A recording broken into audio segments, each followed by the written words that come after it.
কাশ্মীরের পেহেলগাম ইস্যুতে পাকিস্তানের বিরুদ্ধে অভিযানে বড় ধরনের ক্ষয়ক্ষতির মুখে পড়েছে ভারত। পাকিস্তানের একটি গণমাধ্যম দাবি করেছে, অপারেশন সিঁদুর চলাকালে নিয়ন্ত্রণ রেখায় সংঘর্ষে ভারতের অন্তত ২৫০ সেনা নিহত হয়েছেন। তবে ভারত সরকার এ বিষয়ে কোনো তথ্য প্রকাশ না করে তা গোপন রেখেছে বলে অভিযোগ উঠেছে। নিহতদের মধ্যে ১০০ জনেরও বেশি সেনাকে গোপনে মরণোত্তর সম্মাননা দেওয়ার পরিকল্পনা করছে ভারত। সেই সাথে নিহতদের পরিবারগুলোকে চাপে রাখা হয়েছে, যাতে তারা কোনো তথ্য বা ছবি সামাজিক মাধ্যমে প্রকাশ না করেন।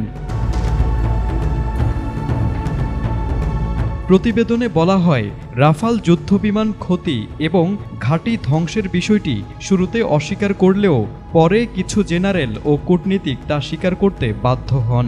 তবুও ভারত সরকার এখনও আনুষ্ঠানিকভাবে কিছু জানায়নি।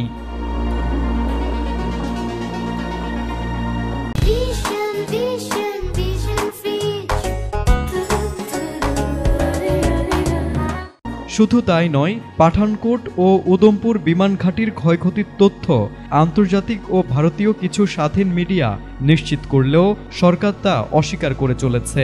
ভারত সরকার এই পরিস্থিতিতে যুদ্ধে পরাজয় ও তথ্য সংকট একসঙ্গে সামাল দিতে হিমশিম খাচ্ছে বলেও মন্তব্য করেছেন পর্যবেক্ষকরা।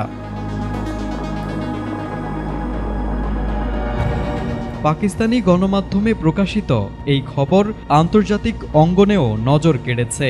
বিশেষ করে যুদ্ধক্ষেত্রে তথ্য নিয়ন্ত্রণ, প্রচারণা এবং সত্য গোপনের চেষ্টাকে ঘিরে ভারত সরকারের ভূমিকা নিয়েও নানা প্রশ্ন উঠেছে।